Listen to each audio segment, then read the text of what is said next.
In 1942, one American bomber goes down over enemy territory.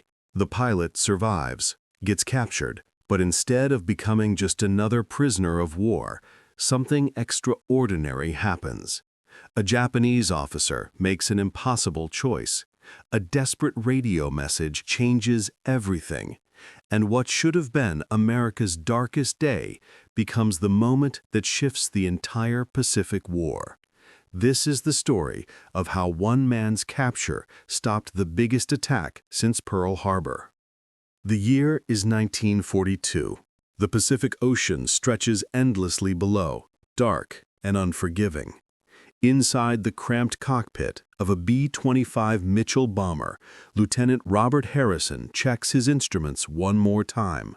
His hands are steady, but his heart pounds like a drum.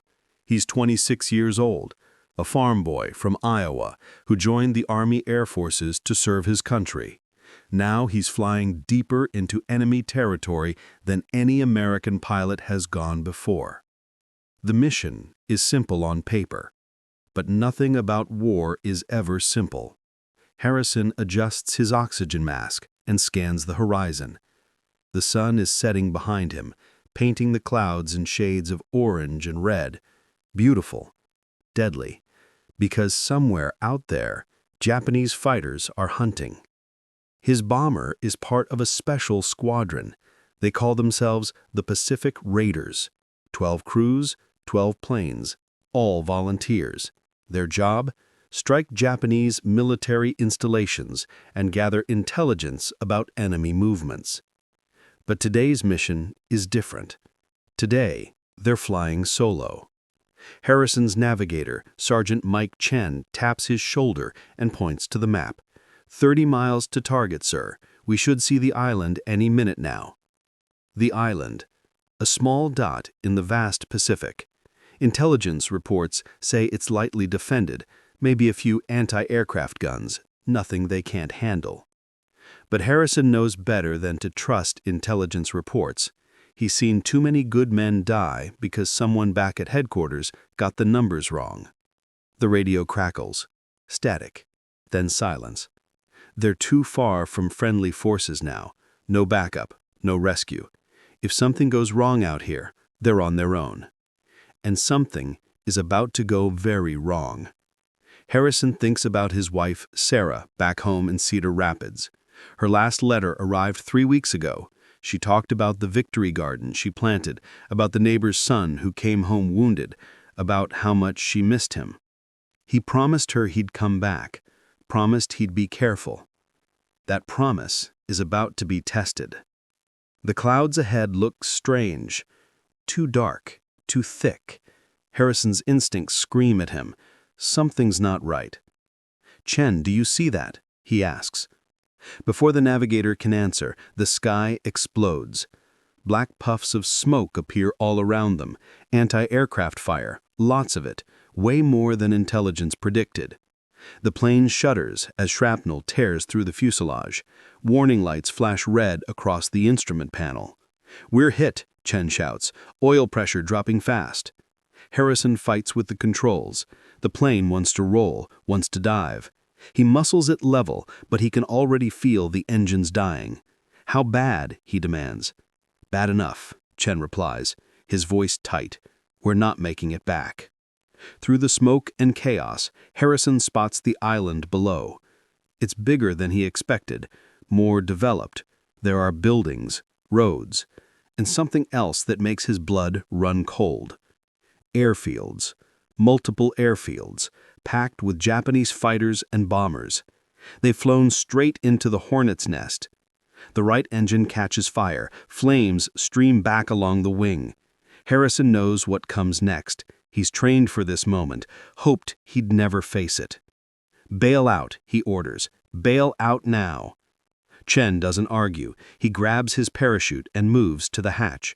The bombardier and gunner are already going out the bottom.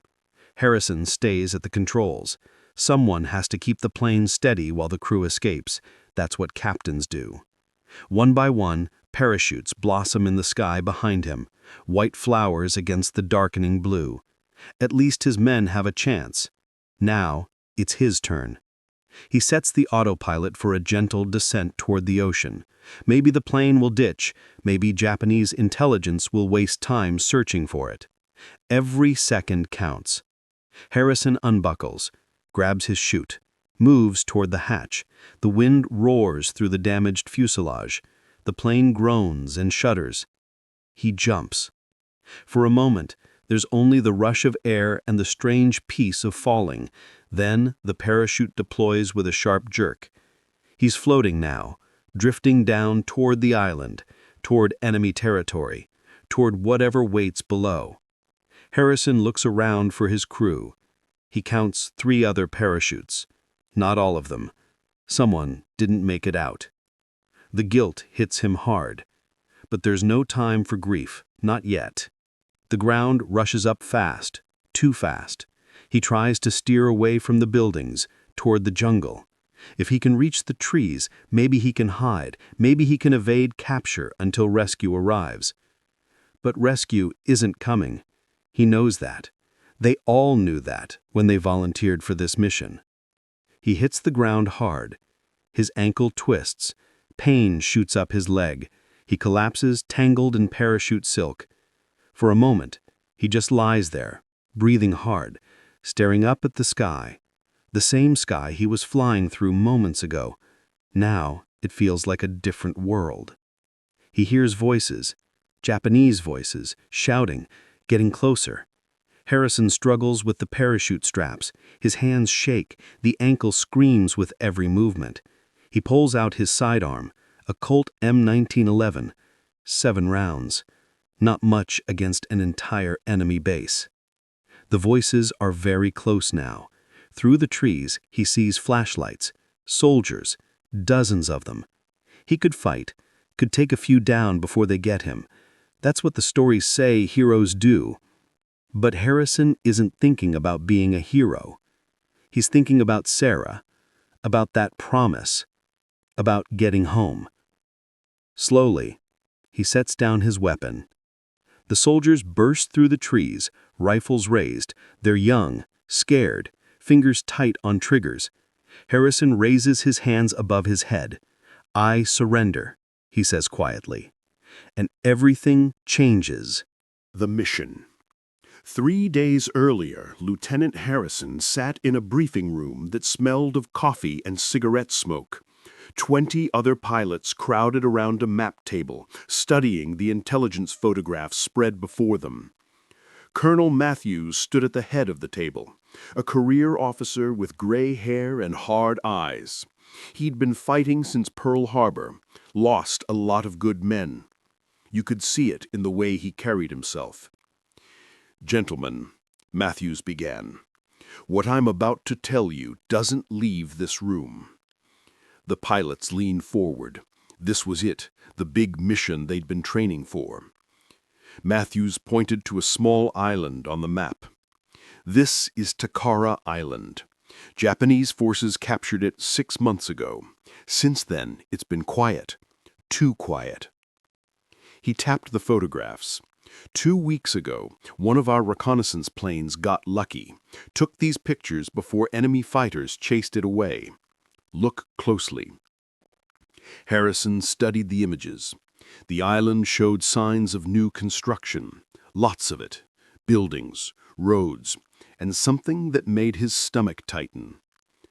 "Are those what I think they are?" another pilot asked. "Airfields. 3 of them. And according to intelligence, they're almost complete." The room went silent. Everyone understood what that meant. Matthews continued. "Command believes the Japanese are turning Takara into a major staging base. From there, they can strike Allied positions across the South Pacific. Our supply lines, our bases, everything." He paused, letting that sink in. "We need to know exactly what they're building, how many planes, how many troops, what kind of defenses, the works." Another pilot raised his hand. "Sir, why not just bomb it?" "Because we need information first.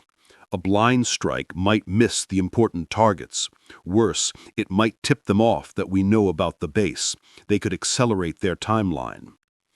He looked around the room. That's where you come in. Matthews pulled out another map. This one showed flight paths and coordinates. We're sending in a reconnaissance mission. Low and fast. Get photographs, count planes, observe troop movements, then get out. How many planes? Harrison asked. One, he said flatly. The room erupted. One plane against an entire enemy base? It was suicide. Matthews raised his hand for silence. I know what you're thinking, but a single plane has a better chance of slipping through undetected than a full squadron. Less radar signature, less noise, and if things go wrong... He didn't need to finish that sentence. If things went wrong, they'd only lose one crew instead of 12. I need a volunteer, someone experienced, someone who can think fast and fly faster, someone who understands they might not come back. Harrison's hand went up before his brain caught up with his heart. Matthews nodded slowly. Lieutenant Harrison, I was hoping you'd step forward. Why me, sir? Because you've got more combat hours than anyone in this room. Because you don't panic. And because... Matthews hesitated. Because if I were going on this mission, I'd want you flying next to me. It was the closest thing to a compliment Matthews ever gave. It made Harrison proud and terrified at the same time. The next 2 days blurred together.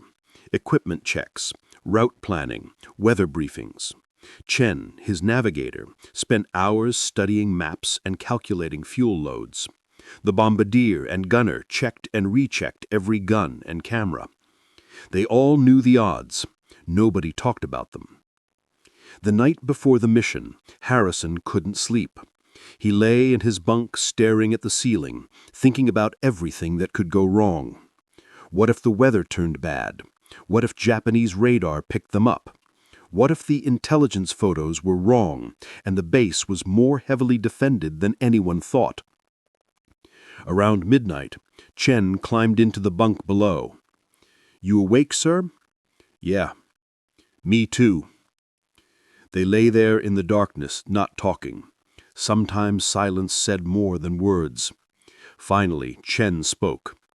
My grandmother told me a story once about a farmer who had to cross a dangerous mountain to reach his family. Everyone said he was crazy, that the mountain would kill him. Did it? Harrison asked. No, he made it. Know why? Why? Because he didn't think about the whole mountain, just the next step, then the next one, then the one after that. Harrison smiled in the dark. Your grandmother sounds like a smart lady. She is. I'm going to see her again after this war. We both are. Harrison made another promise he hoped he could keep. Morning came too fast. They suited up in silence, checked gear, climbed into the bomber. The engines roared to life, vibrating through the airframe. Matthews appeared at Harrison's window. He handed up a sealed envelope. Your orders. Read them once you're airborne. Yes, sir. Matthews held his gaze. Bring my plane back, Lieutenant. I'll do my best, sir. The tower gave them clearance. Harrison pushed the throttles forward. The bomber rolled down the runway, picking up speed. Faster, faster. Then that magical moment when the wheels left the ground and they were flying. Behind them, the base grew smaller. Ahead, the ocean stretched forever. Harrison tore open the envelope. Inside were detailed coordinates, recognition codes, and a final note in Matthews' handwriting. If captured, destroy all documents. Tell them nothing. You're carrying information that could change the course of this war. Protect it with your life. Harrison read it twice, then tore the paper into tiny pieces and let them scatter through the cockpit. He checked his watch. 6 hours to target. 6 hours to prepare for whatever waited at Takara Island. Chen's voice crackled over the intercom. "Course set, sir. Weather looks good. Almost too good." He knew what he meant. In war, good weather never lasted. Neither did good luck. But for now, the sky was clear, and the engines ran smooth. They flew toward the unknown, carrying secrets and hopes, and the weight of men who might never come home. The trap was waiting. They just didn't know it yet. The capture. The Japanese soldiers moved like shadows through the jungle, rifles pointed at Harrison's chest. He kept his hands high, watching their eyes. That's where the truth lived. Eyes told you if someone was going to shoot. These soldiers looked nervous, young, maybe 19 or 20. Green troops who'd probably never seen an American up close. One of them shouted something in Japanese. Harrison didn't understand the words, but the meaning was clear. Get up. Move. He tried to stand. His twisted ankle buckled. Pain shot through his leg like lightning. He gasped and fell back down. The soldiers jumped back, fingers tightening on triggers. They thought he was trying something. Harrison froze. "Easy," he said, keeping his voice calm. "Easy. I'm hurt." A new voice cut through the tension. Older, commanding. An officer pushed through the soldiers. Captain, maybe. He wore glasses and carried a sword. The officer studied Harrison for a long moment. Then he spoke in perfect English. "You are American pilot." Harrison nodded. The Geneva Convention said he only had to give his name, rank, and serial number, but talking might keep him alive a little longer. "Lieutenant Robert Harrison, serial number 0793456. "You came alone?" the officer asked. Harrison said nothing. The officer smiled. Not a friendly smile. "No matter. We saw 4 parachutes. We will find the others." Harrison's heart sank. His crew was out there somewhere, hiding, hurt, waiting for help that would never come. The officer barked orders. 2 soldiers hauled Harrison to his feet. Every movement sent agony through his ankle. They half carried, half dragged him through the jungle toward the base. Around them, the search intensified. Dogs barking, flashlights sweeping, trucks rumbling. The Japanese were throwing everything into the hunt.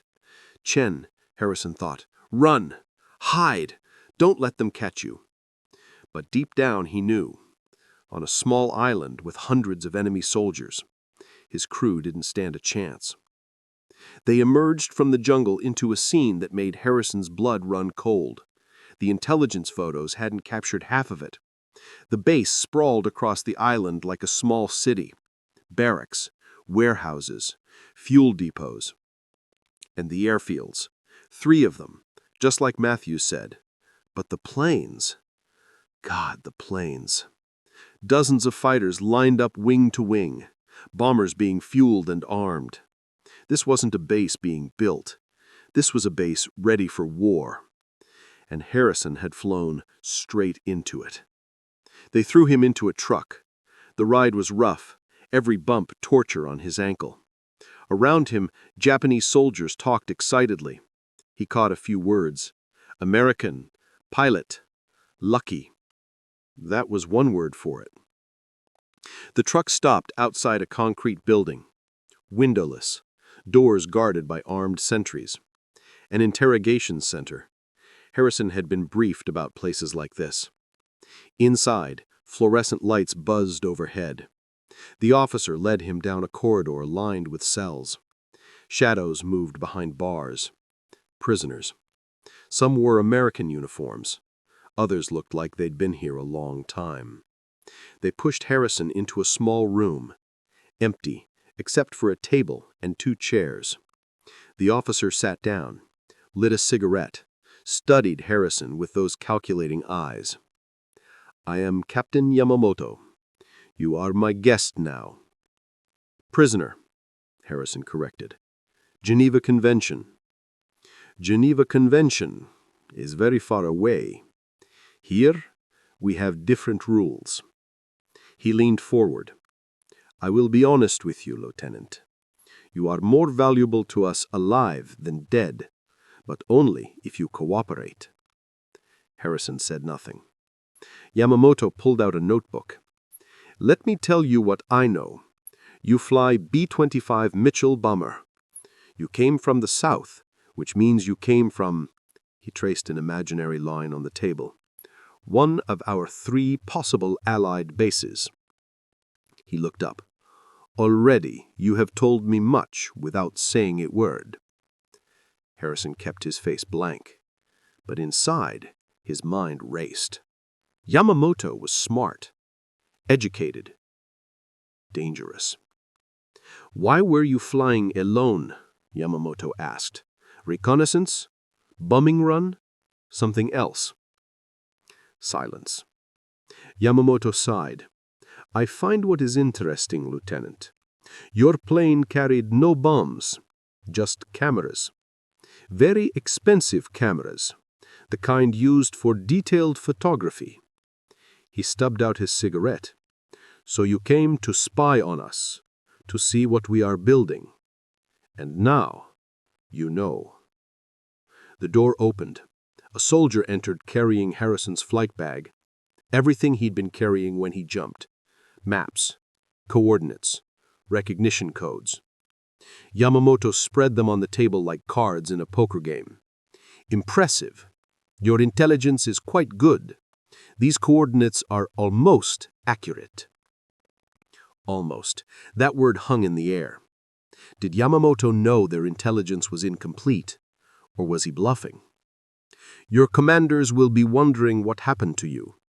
When you do not return, they will assume you were shot down. They will not know you survived. He stood up, walked around the table, stopped behind Harrison. They will not know that you told us everything. Harrison's jaw tightened. I haven't told you anything. Not yet, Yamamoto agreed. But you will. Everyone does, eventually. He moved back to his chair. When he spoke again, his voice was softer, almost kind. I know about your wife, Lieutenant. Sarah Harrison, of Cedar Rapids, Iowa. She writes you letters. You keep them in your footlocker. Harrison's blood turned to ice. How did Yamamoto know that? We are not monsters. We want this war to end, just like you. But it will only end when one side wins. Help us win faster, and fewer people die, including your wife. It was a threat wrapped in logic. Help us, or Sarah might not be safe. Harrison met Yamamoto's eyes. Go to hell. Yamamoto smiled sadly. I expected you would say that. Most American pilots do. At first. He stood, knocked on the door. The guards entered. Put him in cell 7. No food tonight. Let him think about his choices. They dragged Harrison into the corridor, past the other cells, past the faces of prisoners who'd made their choices. Some looked broken. Others looked like ghosts. Cell 7 was dark, cold, a bucket in the corner, a thin mat on concrete. The door slammed shut with a finality that echoed in Harrison's bones. He sat on the mat, hugging his knees, feeling his ankle throb. Somewhere in this building, his crew might be sitting in cells just like this, scared, hurt, waiting for help that would never come. And somewhere in Iowa, Sarah was probably writing another letter he'd never receive. Harrison closed his eyes. The mission had failed, but something bigger was just beginning. Something that would change everything. Inside Japan. Morning came through a crack in the cell wall. Harrison hadn't slept, couldn't. Every time he closed his eyes, he saw his bomber going down. saw his crew jumping, saw Yamamoto's knowing smile. The door crashed open. Guards hauled him up and dragged him back to the interrogation room. His ankle had swollen during the night. Each step was agony. But this time, the room was different. More people. An admiral sat at the table, gold braid on his shoulders, cold eyes that had seen decades of war. Behind him stood two younger officers taking notes. This wasn't a routine interrogation. This was something bigger. Yamamoto stood by the window, watching. The admiral spoke in Japanese. Yamamoto translated. "Admiral Takeshi wishes to know about your mission." Harrison gave his name, rank, and serial number. Nothing else. The admiral's expression didn't change.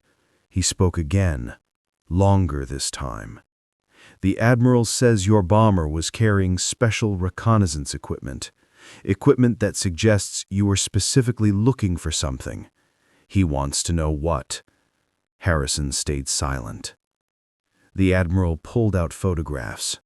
Not the intelligence photos from Harrison's briefing. New ones. Recent ones. Taken within the last few hours. They showed Chen, bloodied, captured, sitting in a cell just like Harrison's. "Your navigator is alive," Yamamoto said, "for now. Whether he stays that way depends on your cooperation." Harrison's fists clenched. This was the oldest trick in interrogation. Threaten someone the prisoner cares about. Make him choose between loyalty and friendship. But there was something else in those photos. Something that didn't make sense. Chen didn't look scared. He looked calm, almost peaceful. What did that mean? The admiral spoke again. This time his voice was sharper. "The admiral is losing patience," Yamamoto translated. "He has been ordered to extract information quickly. There are other methods available. Painful methods." Harrison met the admiral's eyes. "Do what you have to do." The admiral's face darkened. He barked an order. The guards stepped forward. Then Yamamoto said something in Japanese. Fast, urgent. The admiral paused, listened, frowned. A heated discussion erupted. Harrison couldn't understand the words, but he understood the tension. Yamamoto was arguing with the admiral, pushing back, taking risks. Finally, the admiral waved his hand dismissively. He stood and left the room, taking his officers with him. Yamamoto lit a cigarette. His hands were shaking slightly. "You are lucky," Yamamoto said. "I convinced him to give you one more day." "Why?" Harrison asked. "Why would you do that?" Yamamoto was silent for a long moment. Then he said something Harrison never expected. "I studied in America before the war, University of California. I have friends there, good friends." He turned to look at Harrison. "This war is wrong, but I am Japanese officer. I must serve, must follow orders, even orders I disagree with." Harrison stared. Was this a trick, another interrogation technique?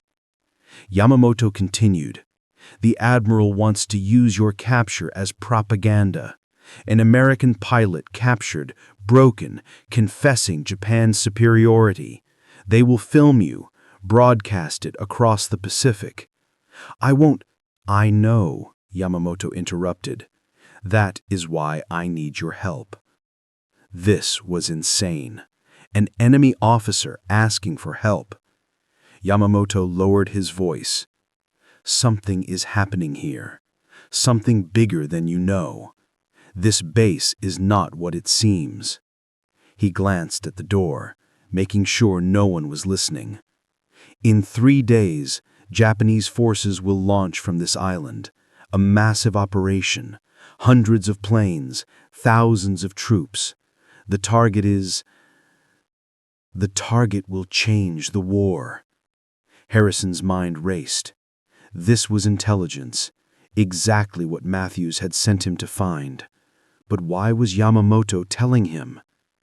There are some of us who believe this operation is madness, Yamamoto said quietly. It will provoke America into total war, not negotiated peace, but complete destruction of Japan. My country will burn. He stubbed out his cigarette. I cannot stop it, but maybe you can. How? Harrison demanded. I'm in a cell on an enemy island. My crew is captured. My plane is destroyed. Your crew, Yamamoto said carefully. One of them has not been captured. Harrison's heart jumped. Who? Your bombardier. He is still free, hiding in the jungle on the north side of the island. We have been searching, but Yamamoto smiled slightly. Perhaps our searches have not been as thorough as they could be. Harrison understood. Yamamoto was deliberately letting one crew member evade capture. There is a radio station on the north coast, used by weather observers, lightly guarded. If someone reached it, they could transmit, call for help, share information about the operation. Why are you telling me this? Yamamoto met Harrison's eyes. Because sometimes honor means betraying your orders. Sometimes the right choice is the hardest choice. He moved toward the door, paused. Tonight, the guards will play cards. They will drink sake. They will forget to check Cell 7's lock carefully. A tired man might discover the lock is faulty, might find his way to the north fence where the wire is old and rusted. Harrison felt like he was in a dream.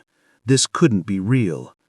If you escape, Yamamoto said, the Admiral will blame me. I will probably be executed. But perhaps that is fair payment for the wars I have helped fight. Why? Harrison asked again. Why sacrifice yourself?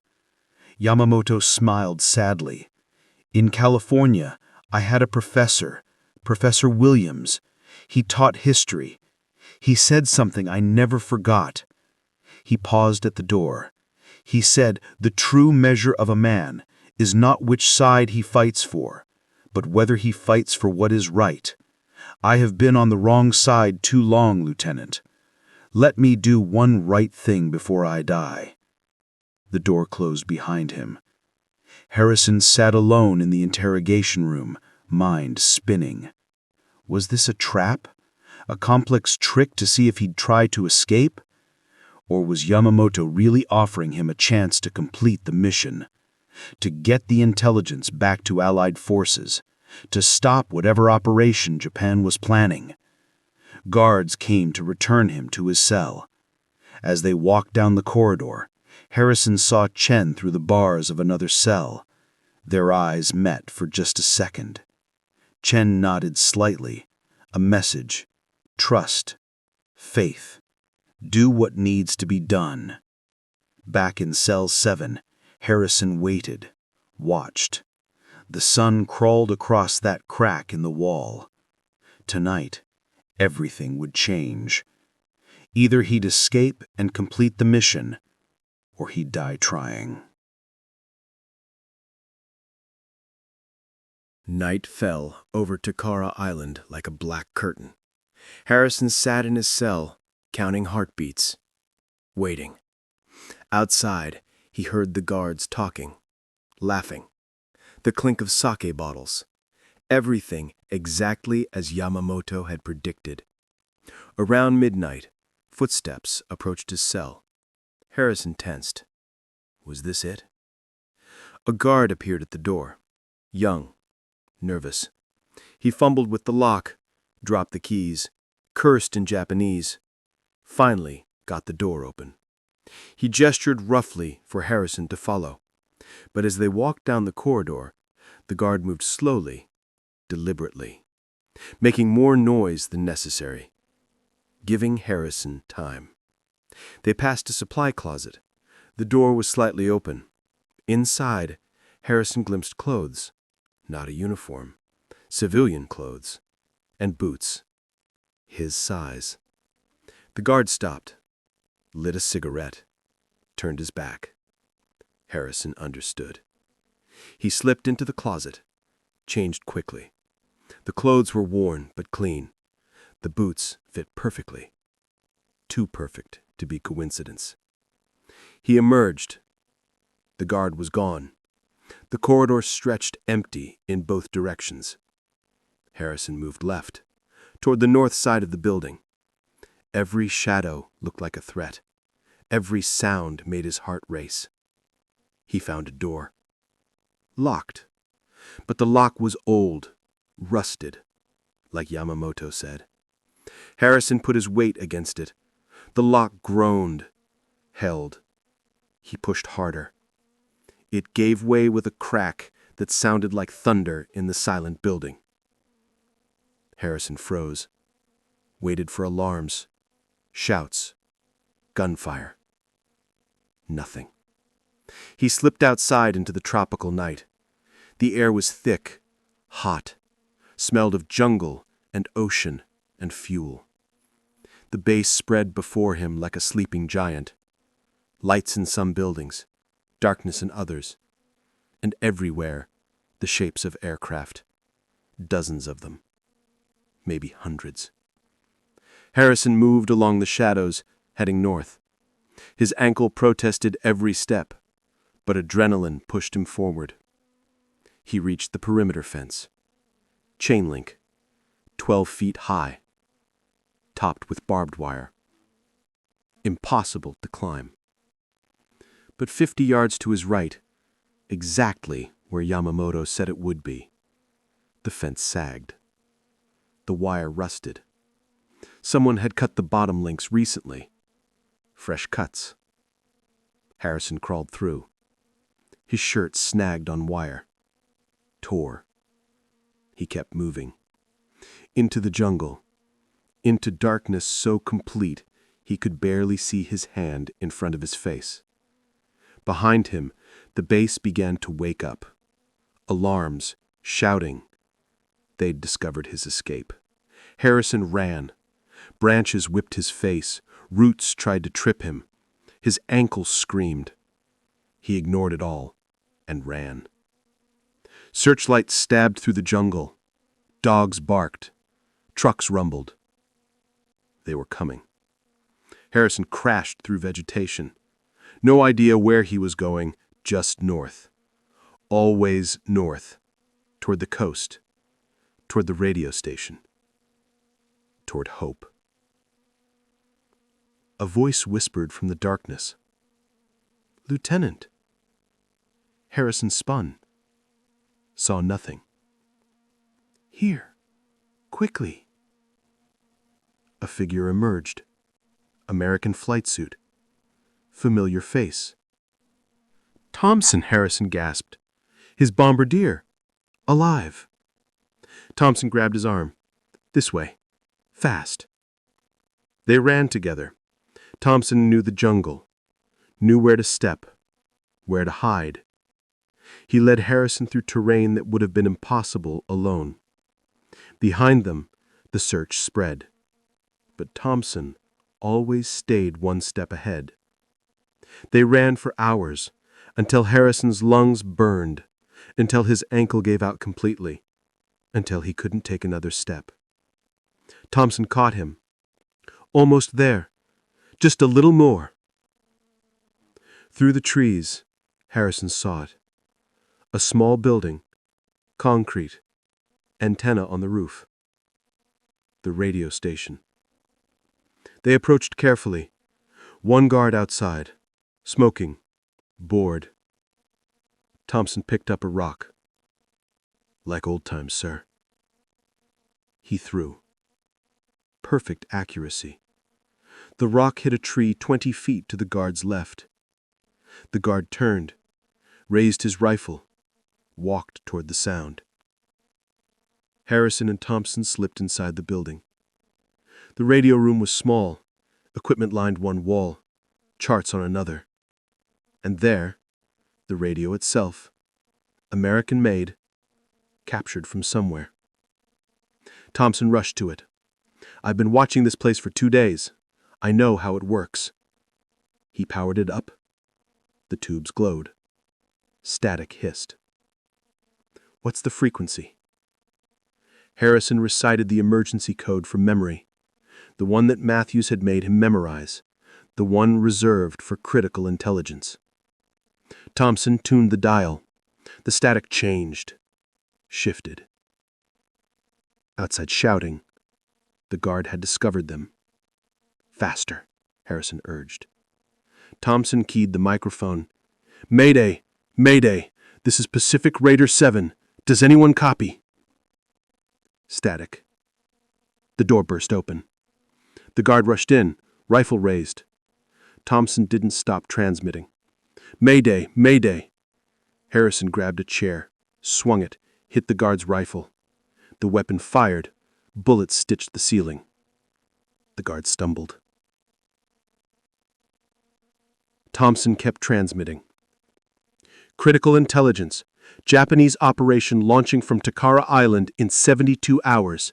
Massive force. Hundreds of aircraft." More guards poured through the door. Harrison fought them barehanded, desperate, buying seconds. "Target unknown, but believed to be major Allied position," Thompson continued. A guard hit Harrison from behind. He went down hard. "Request." Someone shot the radio. Sparks flew. Smoke poured. But through the dying static, a voice crackled. Faint, distant, beautiful. "Pacific Raider 7. This is Eagle Base. We copy. We copy everything. Well done. Well done." The radio died. Thompson smiled. Blood on his face. "They heard us." Guards dragged them outside. More soldiers arrived. An officer. Not Yamamoto. Someone else. Furious. He screamed orders in Japanese. Gestured at Harrison and Thompson. They were going to be executed, right here, right now. Harrison thought of Sarah. Hoped she'd know he died doing something that mattered. The officer raised his pistol. A car screeched to a halt. Admiral Takeshi stepped out, face like stone. He barked one word. The officer lowered his weapon. Takeshi walked up to Harrison, studied him for a long moment. Then he did something unexpected. He bowed slightly. "Your message was received," the Admiral said in perfect English. "In 48 hours, American forces will attack this island. They will destroy everything here. All because of you." He turned to leave. Paused. "I hope your sacrifice was worth it, Lieutenant. I hope your country remembers what you did here." They threw Harrison and Thompson back into cells, together this time, beaten but alive. Thompson leaned against the wall. "Did we do it, sir? Did we really stop them?" Harrison thought about the radio message, about Allied forces that now knew about the operation, about planes that could be scrambled, ships that could be positioned, about an attack that might never happen now. "Yeah," he said quietly. "I think we did." Outside, the base erupted into chaos. Orders shouted, planes being moved, ships preparing to leave early. The Japanese knew the Americans were coming. But more importantly, the Americans knew what the Japanese were planning. One pilot's capture had changed everything. The war in the Pacific would never be the same. Aftermath and reflection. 2 days later, the sky over Takara Island filled with American planes. Harrison and Thompson heard them first, the distant roar of engines growing louder, closer. Then the bombs started falling. In their cell, they huddled in the corner as the building shook. Dust rained from the ceiling. Explosions thundered like the end of the world. The Japanese guards ran, some to fight, some just to survive. In the chaos, no one remembered the American prisoners in Cell 7. For 6 hours the bombing continued, wave after wave of B-25s and B-17s. The same planes Harrison used to fly. Now they were saving his life. When the bombing finally stopped, silence fell like snow, eerie, complete. Thompson crawled to the door, pushed. It swung open. No guards, no locks, nothing but smoke and rubble. They stumbled outside. The base that had been so mighty, so threatening, was now a graveyard. Craters everywhere. Buildings collapsed, fires burning. And the planes. All those beautiful, deadly planes. Twisted metal now, smoking wreckage. "Look," Thompson pointed. "American troops were landing on the beaches. Marines. Dozens of them, running inland, securing the island." Harrison and Thompson waved, shouted, their voices hoarse from smoke and fear. A Marine unit spotted them, weapons raised, then lowered. Someone recognized the flight suits. "American pilots!" a sergeant yelled. "We got American pilots here!" They were surrounded by friendly faces, given water, medical attention. Someone wrapped Harrison's ankle. Someone else radioed back to command. "Pacific Raider 7 found. Repeat, Pacific Raider 7 found alive." A medic looked at Harrison with something like awe. "Sir, do you know what you did? The intelligence you sent back? You stopped the biggest Japanese offensive of the war." Harrison shook his head, still processing, still trying to understand. The medic continued. "They were planning to hit Pearl Harbor again, a second attack, bigger than the first. Hundreds of planes, thousands of troops. Your radio message gave command 48 hours warning. We intercepted their fleet, shot down their bombers before they could even take off." Thompson grinned through his cuts and bruises. "We actually did it." "Where's the rest of your crew?" the sergeant asked. Harrison's smile faded. "Captured, somewhere on this island. We need to find them." It took 3 hours of searching, but they found them. Chen, the gunner, all alive, beaten, exhausted, but alive. When Chen saw Harrison, he just nodded. That same calm nod from the cell. "Knew you'd make it, sir." They were evacuated to a hospital ship. Real beds, real food. Doctors who spoke English. After days in hell, it felt like heaven. But Harrison couldn't sleep, kept thinking about Yamamoto, about the Japanese captain who sacrificed everything to do one right thing. A week later, intelligence officers came to debrief him. They asked about everything: the capture, the interrogation, the escape. Harrison told them all of it. When he mentioned Yamamoto, the officers exchanged glances. "What?" Harrison asked. "What happened to him?" The senior officer cleared his throat. "Captain Yamamoto was executed 3 days ago, court-martialed for treason, helping an enemy prisoner escape." Harrison felt like he'd been punched. "He saved lives, thousands of lives. He stopped the massacre." "The Japanese don't see it that way," the officer replied. "To them, he betrayed his country." "He saved his country," Harrison said quietly. "They just don't know it yet." The officer nodded. "For what it's worth, Lieutenant, his name is in our records. When this war ends, people will know what he did. The right people will know." It was small comfort, but it was something. 2 weeks later, Harrison and his crew were sent back to the States, a transport plane, then a ship, then finally American soil. Cedar Rapids never looked so beautiful.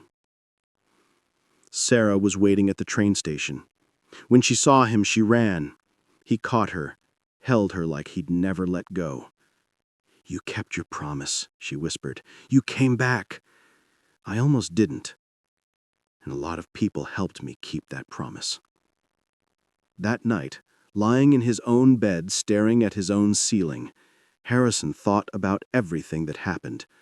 About Yamamoto, about Thompson, about all the people who made choices that mattered. The war continued for 3 more years, but the tide had turned. The attack that would have devastated Pearl Harbor never happened. Thousands of soldiers and sailors who would have died kept living. All because of one failed reconnaissance mission, one capture, one enemy officer who chose honor over orders. Harrison received the Distinguished Service Cross. So did Thompson. So did Chen and the rest of his crew.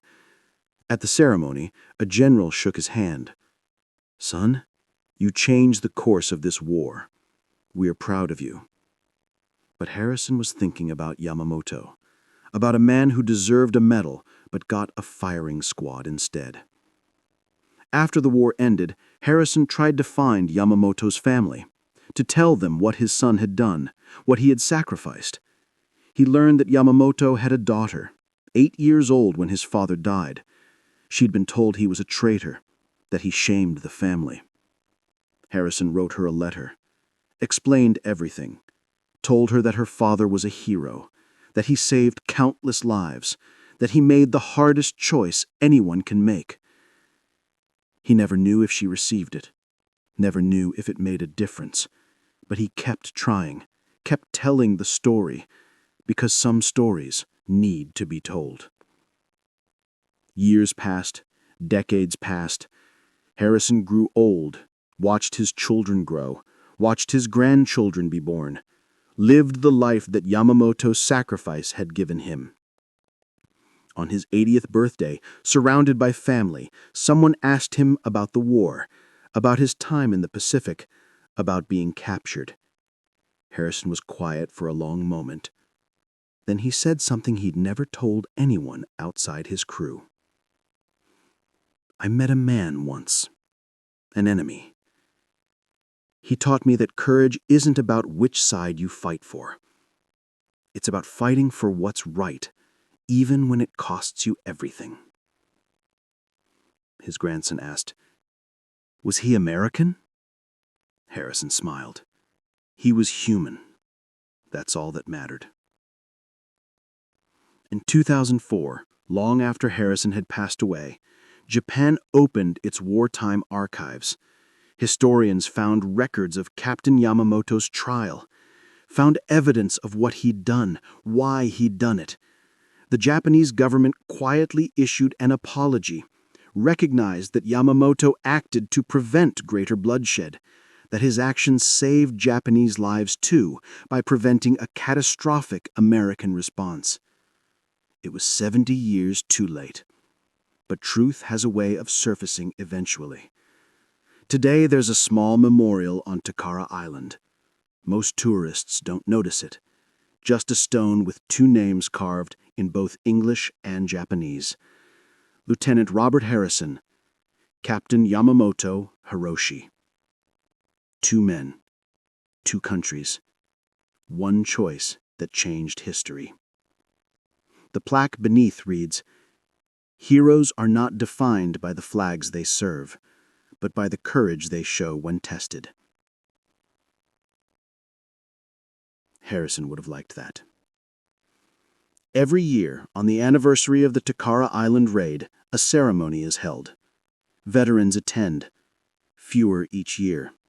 They tell stories, remember friends, honor sacrifices, and they talk about the American pilot and the Japanese captain, about enemies who became something more, about how one man's capture changed not just a battle or even a war, but the understanding of what it means to be human in the midst of inhumanity. Some stories are about winning, some are about losing. The best ones are about choosing. Lieutenant Harrison chose to keep flying when he could have stayed home, chose to surrender when he could have fought. chose to trust when trust seemed impossible, chose to escape when escape was offered, chose to complete the mission, even knowing it might cost his life. Captain Yamamoto chose honor over orders, conscience over country, right over easy. And because of those choices, thousands of people got to live, got to have families, got to grow old, got to tell their own stories. That's the legacy, not medals,